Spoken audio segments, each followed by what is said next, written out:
اسلامی تاریخ کے بڑے امپورٹنٹ بڑے ہی امیزنگ واقعات اس دن ہوئے ہیں، بلکہ شاید میں اگر یہ کہوں تو غلط نہ ہوگا کہ اسلامی تاریخ میں جو تاریخی دن ہیں، ہسٹوریکل ڈیز آتے ہیں، وہ عاشورہ کا دن ہے۔ سبحان اللہ۔ اب ذرا سب سنتے جائیے گا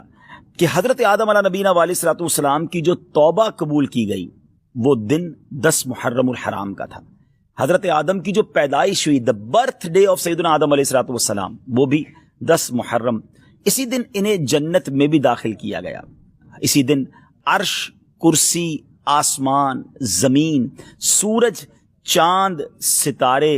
اور جنت کو پیدا کیا گیا۔ آپ سوچئے کہ بیسکس آف دا ورلڈ جو ہیں وہ 10 محرم والے دن پیدا کیے گئے ہیں۔ سیدنا ابراہیم علیہ الصلوۃ والسلام خلیل اللہ ہیں، آپ کا جو برتھ ڈے ہے، آپ کی بھی جو پیدائش کا دن ہے، وہ بھی 10 محرم الحرام ہے۔ پھر اسی طرح اسی دن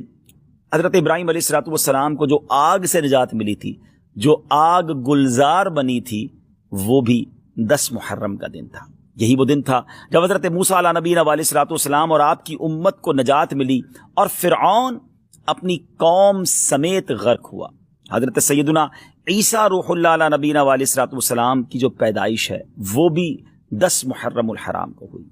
جو حضرت عیسیٰ علیہ الصلوۃ والسلام کو آسمانوں پر اٹھایا گیا، ناظرین،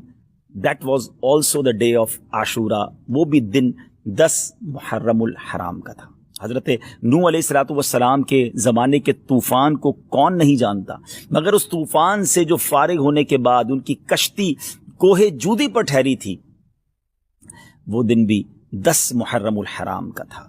حضرت سلیمان علیہ الصلوۃ والسلام کی بادشاہت پوری دنیا میں مشہور ہے، مگر جو یہ بادشاہت، یہ ملک عظیم آپ کو جو عطا کیا گیا، وہ دن بھی 10 محرم الحرام تھا۔ حضرت یونس علیہ الصلوۃ والسلام کا واقعہ، جو مچھلی کے پیٹ میں آپ گئے، کتنا مشکل وقت آپ نے گزارا، مگر جو مچھلی کے پیٹ سے نکلنے والا دن تھا، یعنی اس مصیبت سے نجات کا جو دن تھا، وہ دن بھی 10 محرم الحرام ہی کا تھا۔ حضرت یعقوب علیہ الصلوۃ والسلام کی بینائی کا جو ذوف دور ہوا، آپ کی جو بینائی کم ہو گئی تھی، اور جو پھر اللہ پاک نے اپنے کرم سے، بہت طویل واقعہ ہے، قرآنی واقعہ ہے کہ آپ کی بینائی کی جو یوں سمجھے کہ تکلیف تھی یا بینائی میں جو کمزوری تھی، وہ جو دور ہوئی، وہ دن بھی 10 محرم الحرام کا تھا۔ حضرت یوسف علیہ الصلوۃ والسلام کی ہسٹری جنہوں نے پڑھی ہے، انہیں معلوم ہے کہ آپ کو گہرے کنویں میں ڈال دیا گیا تھا، مگر اس گہرے کنویں سے جو نکالا گیا،